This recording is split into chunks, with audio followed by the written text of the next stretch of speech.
A 4th place finish in Liga Portugal with União de Tomar was not only our best season ever, but it would also mark the first season in which this 100-plus-year-old club would play continental football, as we qualified for the UEFA Europa Conference League. With our biggest transfer budget to date, we still did our due diligence while strengthening our side for the upcoming season, opting to mostly bring in end-of-contract players such as center-back Fernando Somolinos and midfielder Victor Luturi. But after failed negotiations to bring in keeper Sergei Push on a permanent basis, we ended up looking elsewhere, and that led our scouts to South America, which then led to us paying $450k for fullback Ricardo Rojas from Venezuela, and then $105k for keeper Federico Gomes Guerre from Argentina. Now, how did we manage all of that on our transfer budget, you ask? ผ่อนได้ไหม Anywho, we would be busy from the get-go after coming back from the off-season, as our qualifying first-round matches in the Europa Conference League would be against Scotland's Hibernian. While I prepared for those games, I did fend off a job offer from Fiorentina. Nope. Thus, we went in the Easter Road to play the first leg of our first-round qualifier against Hibs, and the game itself was a bit crazy, as it ended up in a 3-3 draw where Hibs were able to use the home crowd to come back into it late. After the draw in the first leg, we sent Ismail out on loan so he could get actual playing time, sold Vando Felix, Geraldo Marcu, and Gabriel Tigrão, then also ensured another end-of-contract signing in Sver Angul Mikkelsen, who would arrive come January. The second leg of the first round qualifier against Hibernian put the pressure on us to deliver at home against a fairly established Scottish side. Turns out they're really bad outside of Scotland, because we beat them soundly 3-1 to advance to the second round of qualifiers in the Conference League. That would put us on a crashing course against Norwegian side Strømsgodset, and it's a similar story to the first qualifying round, where we draw the first leg on the road, and then just absolutely run roughshod on the second leg at home, including Marco Tavares getting a hat-trick during it. It is in between those games where we got some big news, as after some scouting and tough negotiations, we ended up coming to an agreement of $250k to grab 19-year-old South Korean striker Cho Sang-yeon from Incheon United to strengthen the forward core. He would be able to prove himself promptly, as the third round European qualifier matches were set against KRC Genk in Belgium. The combination of injuries and a red card in a close game to team captain Fernando Somolinos ended up being the cause of a 2-1 loss in Belgium, and with the pressure mounting on us to get it done at home. But yet again, Estádio União de Tomar would prove to be a fortress, as 9,000 strong showed up to watch us beat the brakes out of the Belgian club in a 6-2 dominant win, where Cho Sang-yeon dished out 3 assists for Player of the Match honors in his first start with the club. So with that in mind, we only had one more round to survive before getting into the league phase of the UEFA Europa Conference League outright. So, who is it gonna be? Wait, time out for a moment. Internazionale. What are you all doing here? How bad was your season last year? How bad are we on the coefficient table as a country to get you in the 4th round? Questions for later. We do host the first leg against Inter Milan at home, and if anything, a sold-out crowd is at least guaranteeing us a nice gate record, but in terms of results, it goes better than expected, but it's definitely still a loss. Only 1-0 though, so maybe this is salvageable at the San Siro. Of course, it's a huge challenge, especially since they have known Argentine menace Diego Simeone managing their club and a talented roster. In spite of those things, we've come this far into the Europa Conference League qualifiers. We might as well give it our best shot as we walk into the bright lights under the Italian night sky, ready as we will ever be to do this thing. Marco Tavares promptly steps up in the first 15 minutes and evens it all up. And, well, we kinda gotta fight for our lives for the next 75 minutes. in the minutes after that in extra time. And yes, this one is going to penalty kicks, where... Look, I'm not gonna sugarcoat it. We lost 3-1 because we missed the first 3 out of 4 PKs of the bunch, and before you ask me about the first penalty taker, this is a good time to remind you all that Federico Gomes-Gurf, our starting keeper, is legitimately our best penalty taker. He just got unlucky, as our European adventure came to an end. On the bright side, we did make a decent chunk of change out of the Europa Conference League qualifying run and could now solely focus on the Portuguese domestic league and cups. So our first 4 games in Liga Portugal that were sprinkled between the Conference League qualifiers didn't go too bad. 2 draws and a pair of wins. Before heading into September, we end up picking up Dutch fullback Eliano Reinders from PEC Zwolle before the summer transfer window closes, before spending most of the month playing Pictionary, as we get draws against Braga and Sporting CP, before giving FC Porto their first loss of the Liga Portugal season, while remaining undefeated in our first 7 games. All in all, not too bad. Also, that makes it 13 games unbeaten in Liga Portugal dating back to last season in April, so we're doing something right here. That trend continues through October, as outside of a draw to Benfica, we come out victorious in our next 5 games with clean sheets in all of them.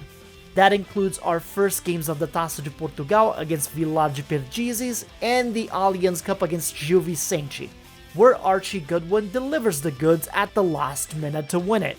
We got our 4th round Taça de Portugal draw against Luletano and beat Estoril Praia 1-0 to start November before seeing the run of form we had finally snapped away by Vitória de Guimarães, who handed us our first loss of the season outside of European competitions.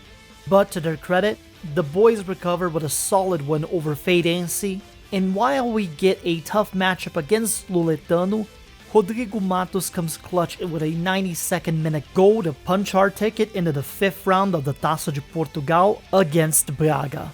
We wrap up the year with a pair of draws in the league against Portimonense and Vizela, defeat Rio Ave in the Allianz Cup to win our group, and head to the semi-final against Sporting CP, but... On the bright side, Sver Angus Mikkelsen is arriving in early January to help us with goalie depth behind Thiago Gonçalves, but still, it's a rough loss and we feel it in full as Braga comes back from behind and beats us in the 5th round of the Taça de Portugal.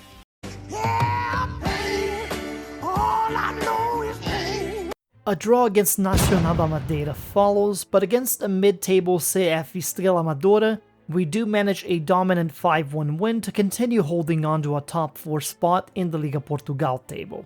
That led to a showdown against 5th place Famalicão with all of the dramatics, as they thought they salvaged the point with a goal from Alpha Sanka in the 95th minute, only for Jude Sunsapel to get the actual game winner in the 96th minute.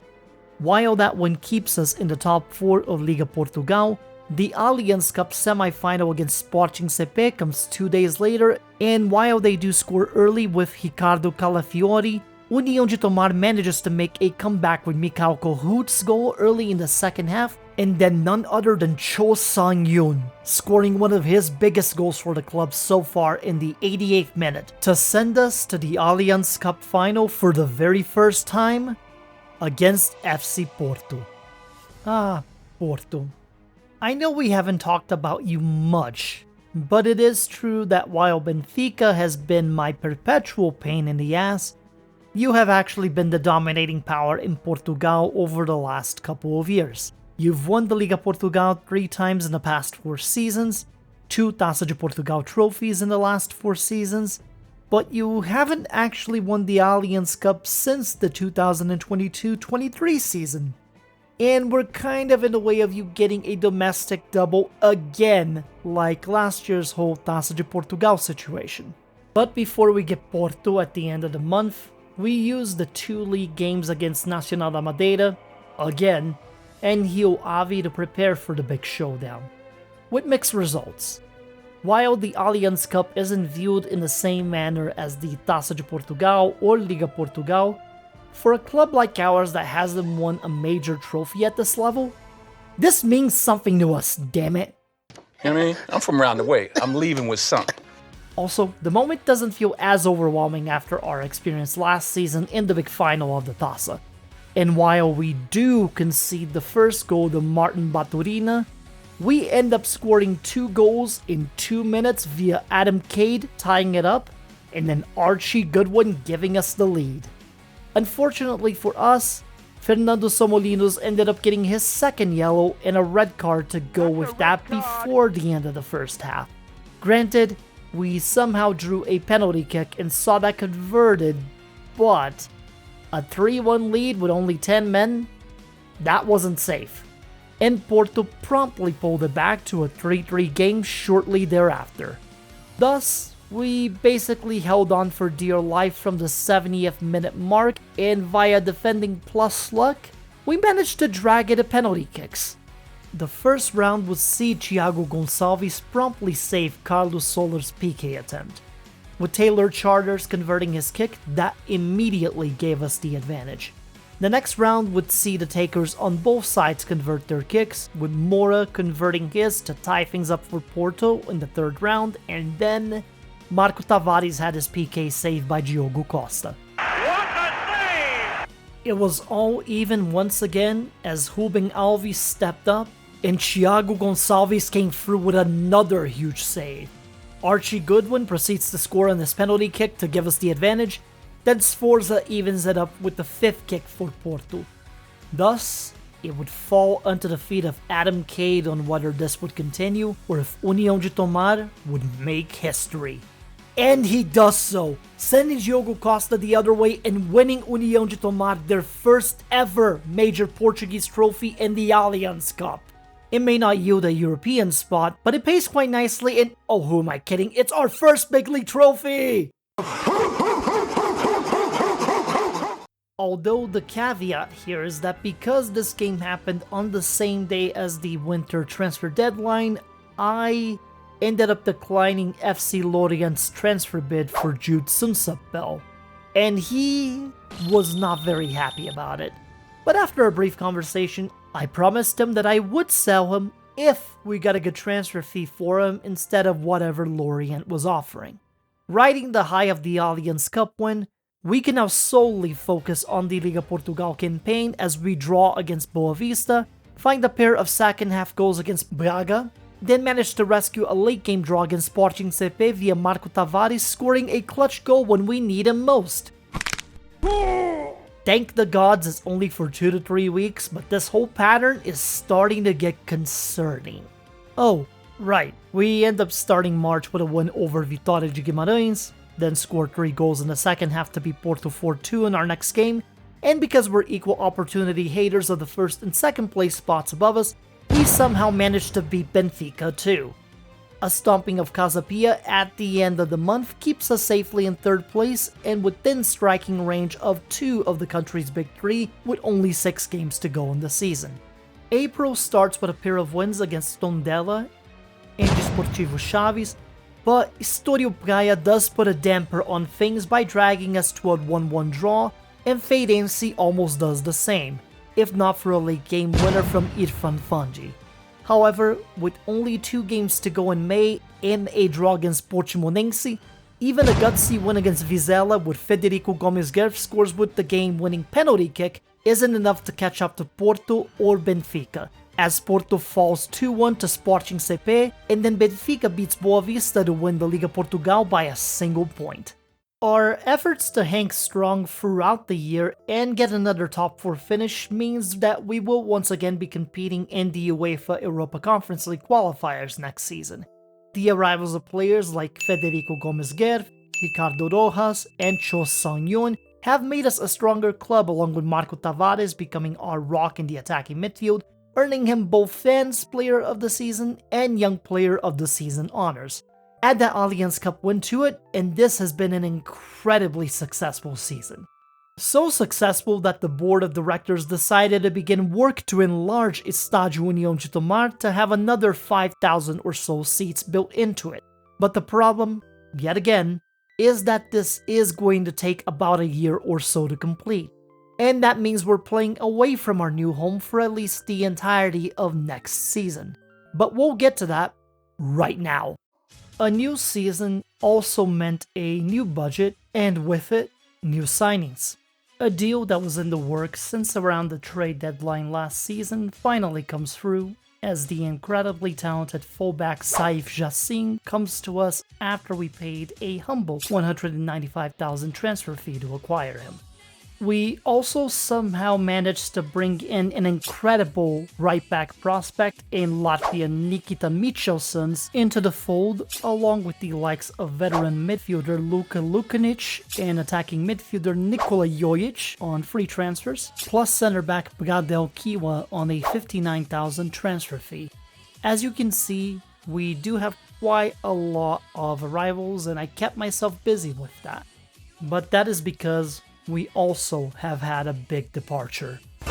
After many successful seasons as a part of our humble club, Archie Goodwin accepted an offer to go to Sunderland in the English Championship.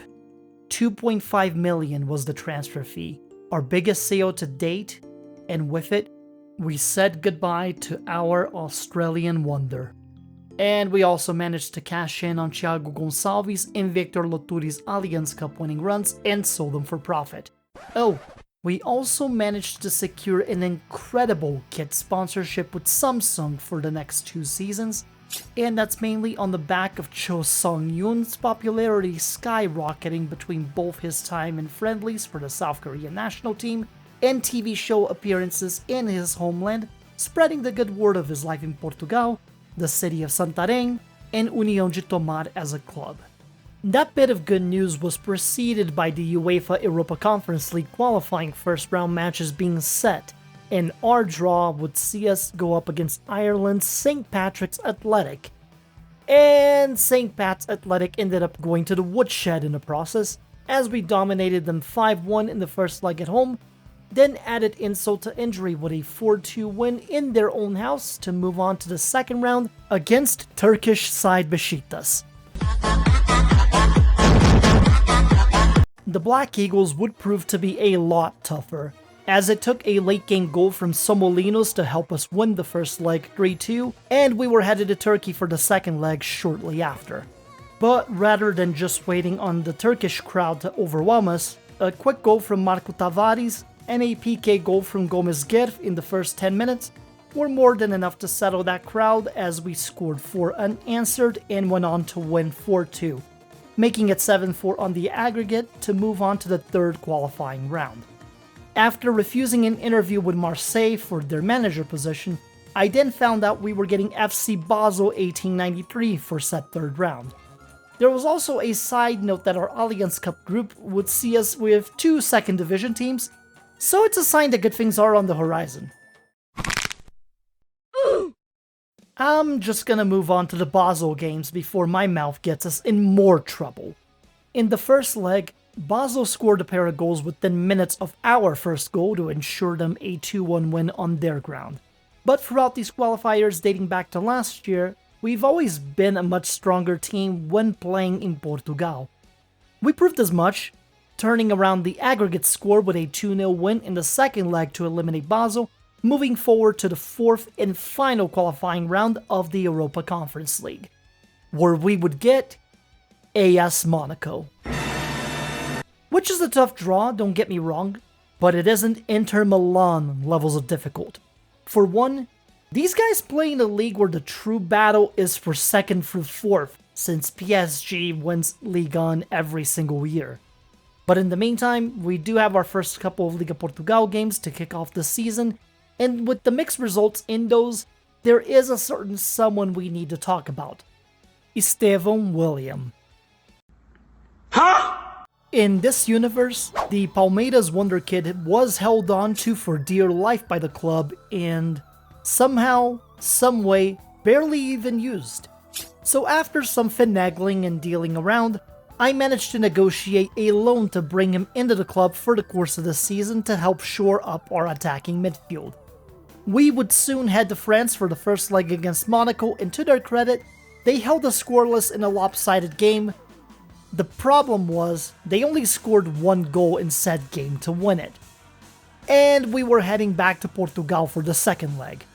So, AS Monaco proved they were who we thought they were, as in the second leg, Marco Tavares scored a hat-trick and we won 4-2, sending Monaco back to the country of baguette. He said we merchants. That's so rude. And with it, we survived a grueling 2 months of matches to make it into the UEFA Europa Conference League outright.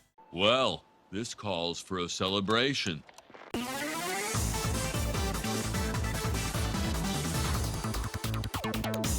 We promptly get that fixture list, and well, Brighton, Lille, and Real Sociedad are going to be heavy trials, but I'm confident we can get results against the rest and at least get into the knockout playoff round. With July and August wrapped up, the transfer deadline for the summer is upon us. We bring in Ibrahim Kamara on a free transfer for goalie depth, and also find a Thai winger in Sarawut Saleh, whose skill set is interesting enough to pay a $175,000 transfer fee for his services prior to the transfer window's closure. We then move on to September's games, where we win our next 4 games straight in Liga Portugal in rather decisive fashion, and that gives us plenty of momentum going into our UEFA Europa Conference League debut against Brighton. That game ends up being a rude reminder that there's still levels to all of this, as Brighton wins 1-0, but in very, very convincing fashion. So to make ourselves feel better, we use the game against Desportivo Chaves in the Allianz Cup to drown our sorrows, as Estevão gets his first hat-trick with the club, and we win dominantly. October is a mixed bag, as we lost to Tondela in a rather embarrassing fashion, but then beat Varzim in the 3rd round of the Taça de Portugal, only to then get FC Porto in the 4th round. So, guys, no hard feelings about last season's Allianz Cup final, right? Right? Flashback to the future! Huh. Well, that sucked. But certainly they didn't take it that personal, right? Anyways, where was I? Oh, yeah. Let's focus on what's going on with the Europa Conference League. After the announcement of the match against Porto in the Taça, we did go to Switzerland and did manage to come out victorious with a 2-1 win against Young Boys. In November, we first hosted Lille in a game that ended up being 5-4, with Rodrigo Matos scoring the eventual game winner after Marco Tavares tied it all up. While we lost against Real Sociedad at the end of November, we can hold our heads high in that it was a much better performance than most expected us to give against the Spanish side. From there, Derry City and Slovatsko did prove to be the easier matches we'd gotten in the league phase cycle, as we dispatched them 3-0 and 3-2 respectively, with goal contributions from multiple players on our lineup. That would be enough to meet my expectations to have us go into the knockout playoff round later on in February. So, we'll check back on this portion in due time, since Liga Portugal games and the Allianz Cup have all been happening in between all these matches. Our form was a mixed bag in November, as our only win in the month turned out to be against Lille, with a Porto draw and then a 3-2 loss to Benfica in the Liga Portugal, the aforementioned 3-2 loss in the Taça de Portugal, and then a draw to Varzim in the Allianz Cup. But we did have the better record on our group, so that meant we were moving on to the semifinals, where we would get Benfica as our opponents. God damn it! Anyhow, our form in December was much better between the 2 Europa Conference League wins and beating the likes of Boa Vista, Vitória de Guimarães, and Estoril Praia in Liga Portugal, along with rescuing a draw against Braga via a Cho Sang-yoon goal in the 91st minute. We did look like a team that was playing Drawasaurus for most of January, however, as draws against Nacional da Madeira, Sporting CP, and Famalicão happened before we finally snapped that streak against Rio Ave, and just in time for the Allianz Cup semi-final against Benfica to boot. A game in which statistically, we should not have won. And yet, Cho Sang-yoon managed to get the only goal in the entire game at the 82nd minute, and with it, União de Tomar was headed to their 2nd straight Allianz Cup final. against FC Porto. No, not these guys again! You know, I am starting to think they did take last year personally. And we don't have too long after the semi-final to prepare either, as the Allianz Cup final is set to happen 3 days after our bout against Benfica. Given Porto's penchant for playing the 4-4-2 and just making me think they're blatant terrorists for doing so, I ended up shifting our tactics as well as to try and counter the formation outright. And to be fair, it was sort of working at first. We were getting more shots on goal, better XG, making sure their chances weren't so clear, and then the dam broke, as Ansu Fati found Jonah Kusiasade for the first goal of the game in the 76th minute. Try as we might, we could not get a tying goal, and FC Porto then raised their first Allianz Cup in many years. You got revenge for last season. Are you happy now, you Kuninga put you up to this, didn't he? No comment. Shut up. 24 hours later.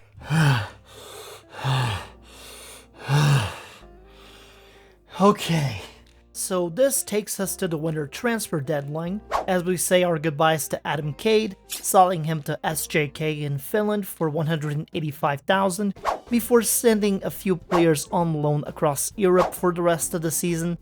Additionally, we complete the purchase of Colombian defensive midfielder Clyde Rosero right before the transfer window closes. Shortly after the deadline, the Europa Conference League knockout playoff round matches are drawn and will be facing Croatian side NK Osijek in them. Thanks to a strong league form in the month of February thus far, we do take that momentum to smash Osijek in both legs of the knockout playoff round to advance with some ease to the round of 16, where we would then be drawn against Villarreal from Spain. While we are unbeaten in February and are within striking distance of first place in Liga Portugal, the focus for March would be on taking down Villarreal. The first leg would be in Portugal, and with it, we played a game very similar to that against Lille earlier in the season. Plenty of goals would be scored from both sides, but the difference between both clubs started to show as we let a 4-2 lead slip, with Villarreal scoring 2 goals in 2 minutes in the latter portion of the second half. A 4-4 aggregate score going into Spain meant the slate was clean and anything could happen. But once again, the continental stage proved too big as Fabio Blanco scored in the 69th minute. Nice. And with a 1-0 loss, we were eliminated from the UEFA Europa Conference League. All things considered, I think we did our usual brand of surprising everyone with overachieving in terms of results, but I don't know, man. The game against Villarreal was there for the taking, and you just never know if you're going to get another shot at it anytime soon. While we do end up with another impressive unbeaten streak during the rest of the Liga Portugal season in between the Villarreal games and its aftermath, it's a very similar story to our league campaign last season. We got some signature wins in the process, but too many draws throughout the season hold us back from getting any further than 3rd place in the league table. Yes, this will mean that we're yet again headed to the UEFA Europa Conference League qualifying rounds next season, and that is a good thing. But watching this season as Porto does win the domestic treble for the first time since the 2010s, it does give me something to think about. But that will come in due time, because really, this was another great year for us. We've secured some incredible young players for years to come, brought in some great loanees. Cho Sang-yun and Marco Tavares took the next step in their careers as they carried the team's goal scoring. Luka Lukanic became a fan favorite almost instantly with his solid play and penchant for goal scoring as a defensive midfielder. And for our 7th year in charge, we've built another stepping stone on our path to become one of the best teams in Portugal. And this next season could be our best one yet. It wasn't long to be back at the club from a short off-season, as we decided to actually extend Judson Saptel's deal for another 3 seasons because, well, depth for all the competitions that we have to play is essential. We also gave contract extensions to Federico Gomes Guerre, Ricardo Rojas, and Nikola Jojic to help with deterring interest from other European teams. We do sell Ibrahim Kamara for a profit to PAOK, as Ver Mikkelsen is good enough to be our cup goalkeeper moving forward. But the most important move in our off-season so far is the fact that the expansion for Estádio União de Tomar is now complete. Look at this. Look at this. It's perfect. It's now an all-seater stadium that can accommodate over 14,000 spectators, and that's a pretty nifty milestone for the club in that we're going to be able to host our continental competition games here going forward.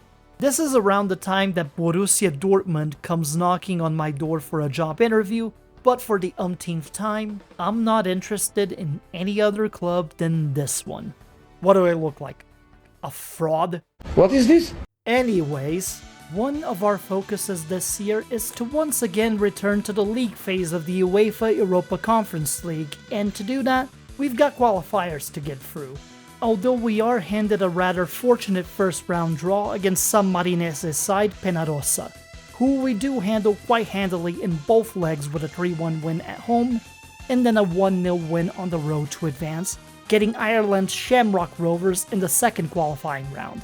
To add on to the depth of our lineup for the upcoming league games and cups, I do also strike a deal with Canadian Premier League team York United to bring Kevin Dos Santos back to his homeland for 140k. Dos Santos would make an immediate impact by scoring 26 seconds into his debut, and Cho Sang-yeon would add a hat-trick to complete the absolute demolition of Shamrock Rovers in the first leg with a 4-1 win. That made the second leg much more bearable to rotate some of the squad and still come out of it with a 1-1 draw to win the aggregate and head to the third qualifying round, where we would get the Faroese football club NC Runavik.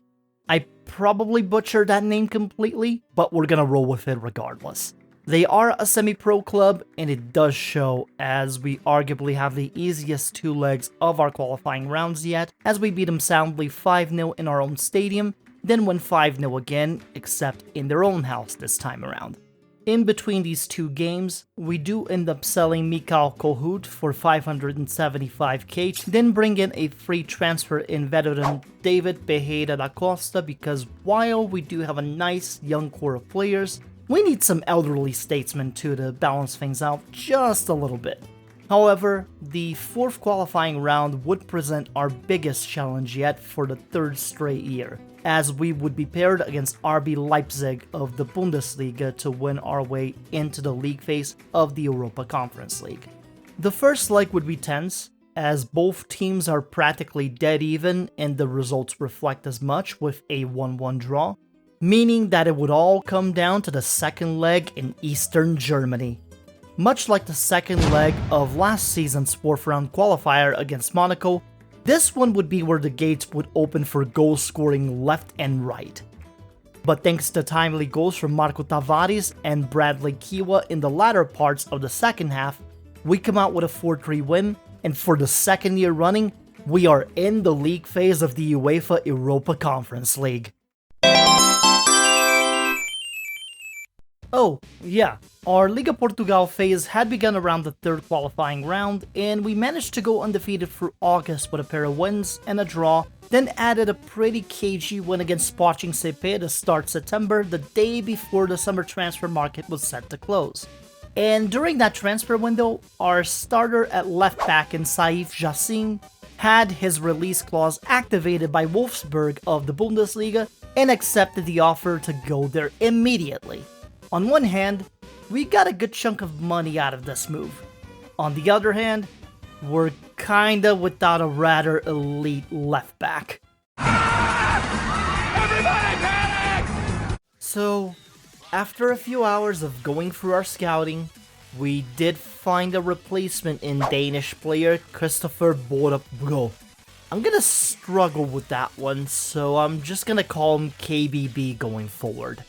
His deal took some time, some transfer money deferrals for the next 2 years, and our biggest transfer payment to date, but we got it done in time.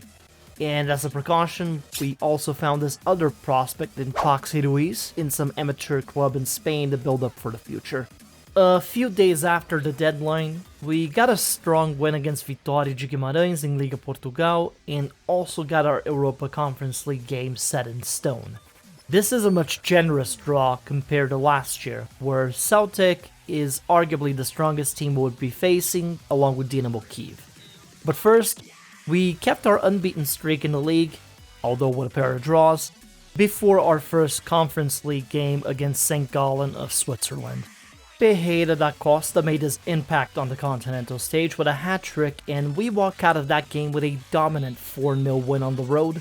And that just emboldened the rest of that UEFA Europa Conference League campaign, as we only conceded 3 total goals in the 6 league phase games we played, winning all of them sans our encounter against Celtic, which was a 1-0 loss. That performance was more than enough to get us into the top 8 and straight into the competition's round of 16. But while those Conference League games happened throughout the remainder of the calendar year, we were also playing the Liga Portugal games, plus the Taça de Portugal was set to start along with the Allianz Cup's 3rd phase. So let's just go through the rest of these in chronological order. We stayed undefeated through October, dispatching off Felgueiras in the 3rd round of the Taça de Portugal with a 4-1 win, drew against Portimonense in the Allianz Cup, and within the league itself, continued our unbeaten streak with wins and draws alike to keep us in the top 4 of Liga Portugal while heading into November. While we lost Rodrigo Matos to injury for a few weeks during that time frame, we also managed to renegotiate terms with Cho Song-yeon to continue our healthy relationship and to reward him for his fine play. Very nice. High five. The rest of the month saw a mixture of competitions being played, as we won against Braga but drew against Vizela in the league, easily dispatched Estoril Praia in the Allianz Cup to head to the semifinals of the competition, and beat lower league side Juventude Évora in the 4th round of the Taça de Portugal, managing a 2-1 win with a rotated lineup. Portimonense was sorted out as our 5th round opponent in the Taça de Portugal, and the month of December would see us not drop a single league game as of yet, winning KG games against Tondela and Boa Vista, dominating Moreirense, and managing a draw against Benfica to stay in the top 4. This is also around the time in which we gave a fairly big extension to one of our youth academy players that was starting to find his way into the rotation in 6'7" Romanian Portuguese defender Marius Milostivo. You a big motherfucker. Oh, right.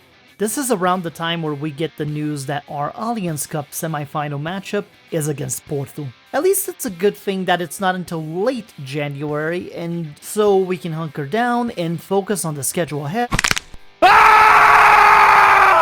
Crossing our fingers for the best, we move on as David Ferreira da Costa picks up the penchant for goal scoring by getting 4 of them against Rio Ave. Kevin dos Santos gets a brace against Portimonense in the Taça de Portugal 5th round, and aside from getting the worst possible draw for the quarterfinals of said Portuguese Cup against Benfica, we keep the unbeaten form in Liga Portugal by drawing against Porto, beating Aroca in a close game, and then defeating Nacional da Madeira 3-0 to find ourselves in 3rd place on the table.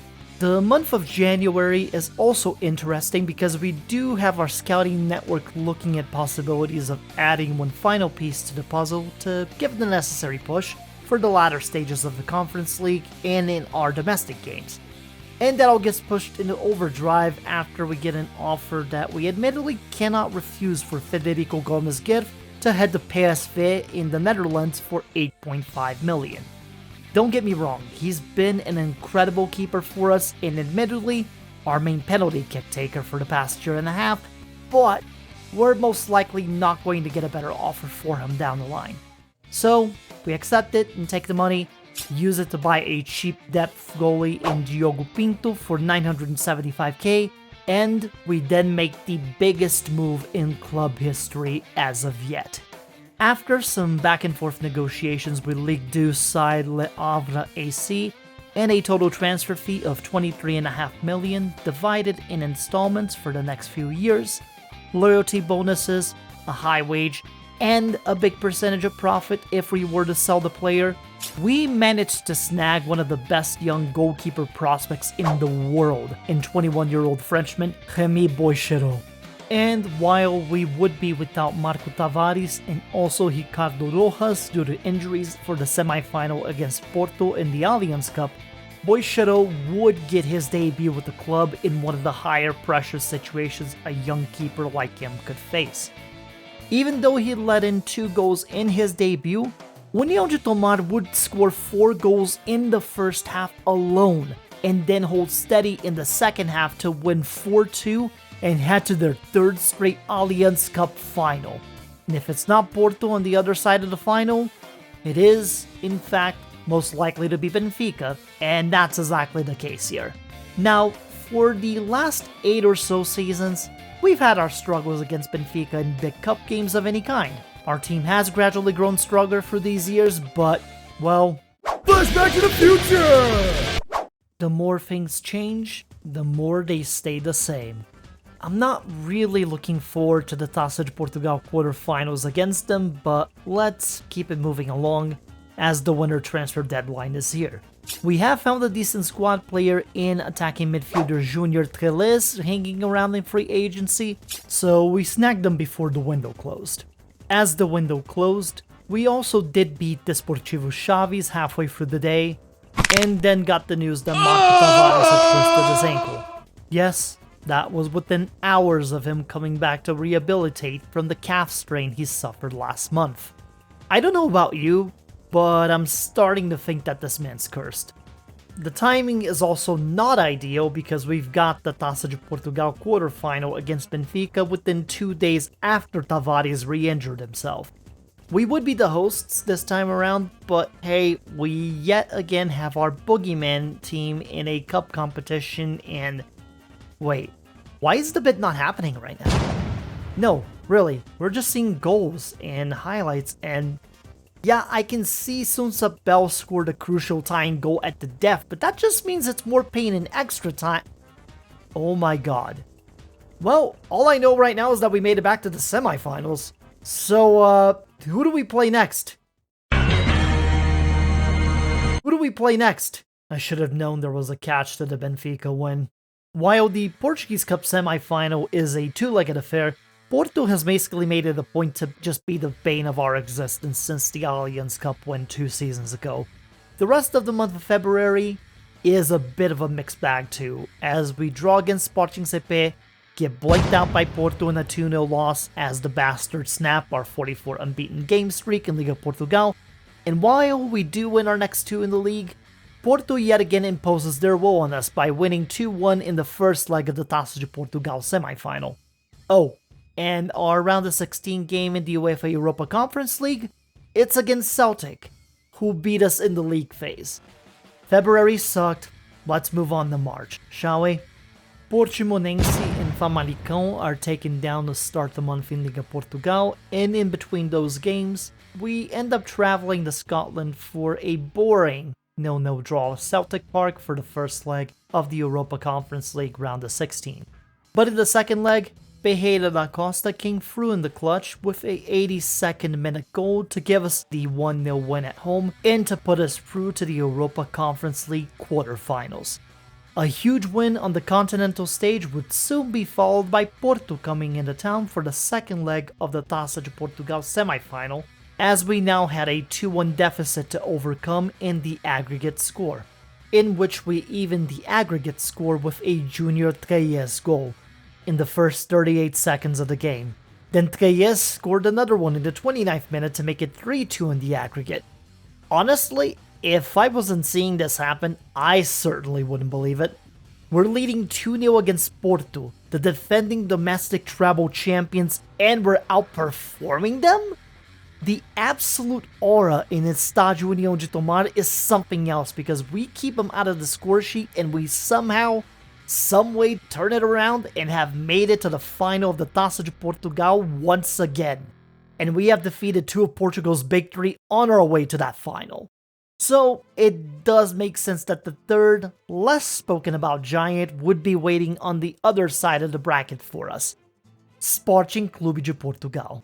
Outside of winning the Taça de Portugal 2 seasons ago against Braga and making 3 Allianz Cup finals since my time at União de Tomar, you've been a bit dormant for one of the mighty big 3. But we'll worry about you on June 1st, because right now, our quarterfinal match for the UEFA Europa Conference League is decided. We're getting Villarreal once again, and with it, a rematch from last year's round of 16. But before we get to that, a 4-0 thrashing of Estoril Praia has us leaping over Benfica for 2nd place on the table, and an unbeaten month of March prior to leaping into April to take down Moreirense with a Marco Tavares hat-trick, which has us within 3 points of Porto in 1st place in Liga Portugal. Tavares would also make an impact on the continental stage shortly thereafter, as he's the one who eventually scores the game-winning goal in a 2-1 win against Villarreal in the first leg of the UEFA Europa Conference League quarterfinal. The team then proceeded to capitalize with a win on the road against Braga to get us tied up in points on the league table with only 5 games to go in Liga Portugal. The title race would be set between us and Porto, but prior to that, we gotta jet off to Spain for the 2nd leg of the Europa Conference League quarterfinal. Last season, a tough game against Villarreal in their home was what sent us home from continental football, but this time around, I can say with confidence that we have a much better team to handle the pressure of an away leg. And it eventually showed in the 35th minute of the first half, as Jude Simsapel opened up the scoring, and then proceeded to score 2 more goals in the second half. While Villarreal got 2 of their own, Luka Lukanic added 1 in stoppage time for a 4-2 win, in União de Tomar reaching their first ever continental semi-final. And as for our opponent, it'd be the team that eliminated Benfica from the competition in the quarterfinals, Galatasaray. They have some extra motivation for the semi-final because the final of the UEFA Europa Conference League is being played in their stadium. Hey, is Mauro Icardi still with this team? He retired? Well, that's one joke gone out the window. Anyways, wins against Vizela and then Boa Vista soon followed to wrap up April, although we do lose one of our assist maestros in Nikola Jojic for 3 weeks or so due to a foot injury in May. The first match of May would have us hosting Galatasaray for the first leg of the Europa Conference League semis, and 14,000 are there to witness us come out victorious in a 4-2 win, and with the slight advantage before heading to Turkey for the second leg days later. Before we could do that, we yet again found ourselves struggling against Tondela, ending up with a 0-0 draw that put a damper on our league title hopes. But the time to focus on that would come much later, because the second leg of the UEFA Conference League was here and the Turkish crowd was rabid to see their club turn it around. Cho Sung-yoon scored the game's first goal in 5 minutes from a set piece, and while Galatasaray would score a pair of goals of their own to keep it close, Ricardo Rojas and Marco Tavares contributed with goals of their own to win the game 3-2, ruin the dreams of thousands of Turkish Galatasaray fans, to the joy of Besiktas and Fenerbahce fans, and continued this immense European run as we would head to the UEFA Europa Conference League finals. Our reward for the trials and tribulations we've been through to get to this point?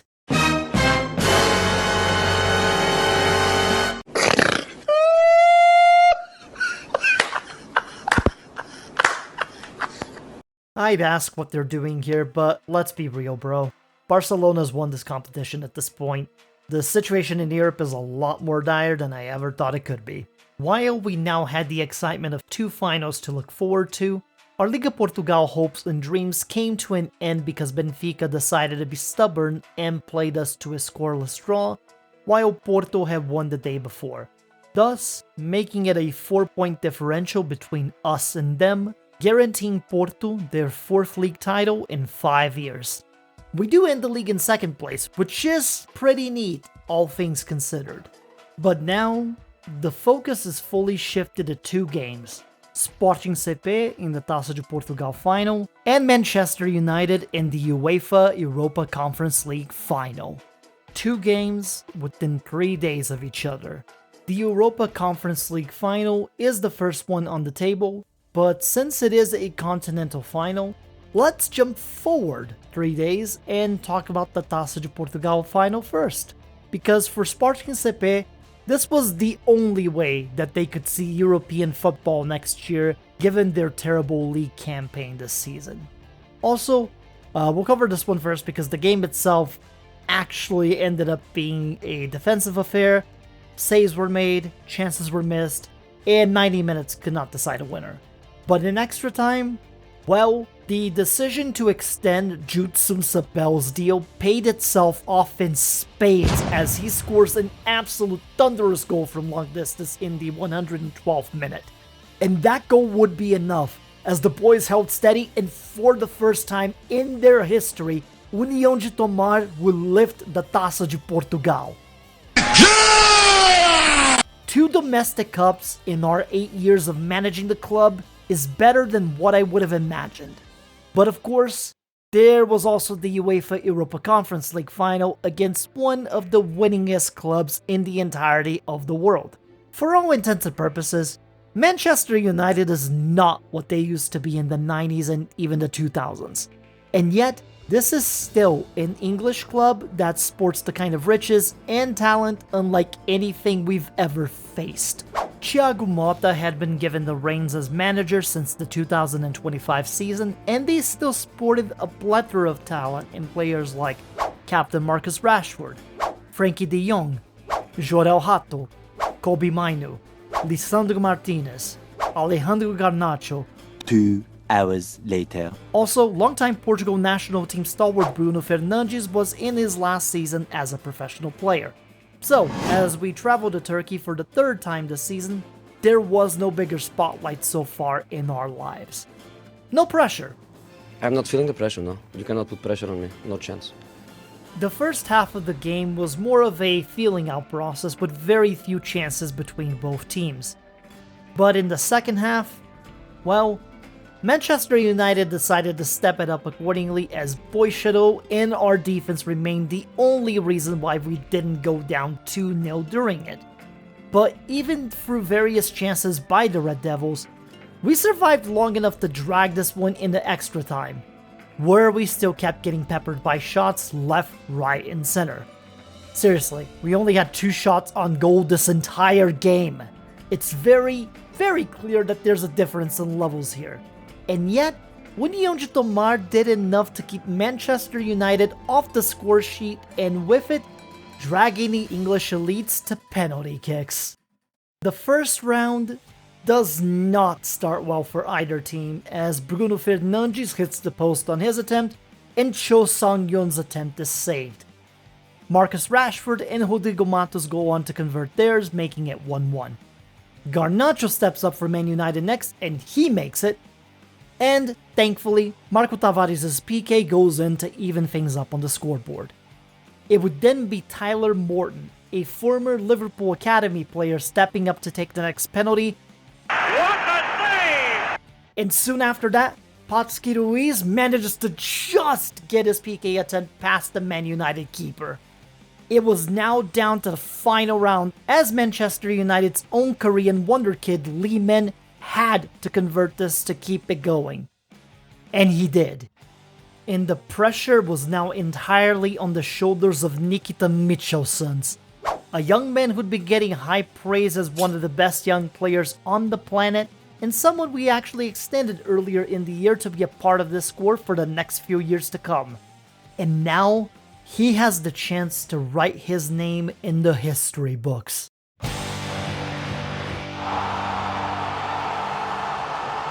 Eight years ago, this team was a semi-professional club playing 4th Division football in a 500-seat municipal stadium. And now, we're the UEFA Europa Conference League champions. Not only that, we also brought in a Taça de Portugal to make it a double for the entirety of the season. This is too good to be true. Ain't no way in hell. Sure, you can call it lucky. 99 times out of 100, we most likely get stomped by this Manchester United team. Hell, in an alternate universe, this exact scenario happens and we are on the losing end of penalty kicks. But in this one, União de Tomar have won their way up through divisions, made themselves a top 4 team in the country, and now they've got domestic and continental cups to their name. The individual accolades should be pointed out too, as Cho Sang-yoon won the competition's Golden Boot Award with 15 goals, breaking the team's goal-scoring record with 29 of them total in the year, and Marco Tavares won the Conference League's Player of the Season award, along with the Young Player of the Season award. Additionally, Luka Lukanic won his second Fans Player of the Season award. But with the 2030-31 season wrapped up and the emergence of a new decade, União de Tomar was no longer just some up-and-coming plucky club that kept overachieving. This season, these 2 trophies we won, there are eyes on us now. There's going to be expectations to prove that this isn't a fluke, to be competitive in European competitions, to challenge for domestic cups, and to be the best of the rest among all Portuguese clubs. This isn't the ending to a footballing fairy tale. We've just simply arrived at the starting line. The real work starts now.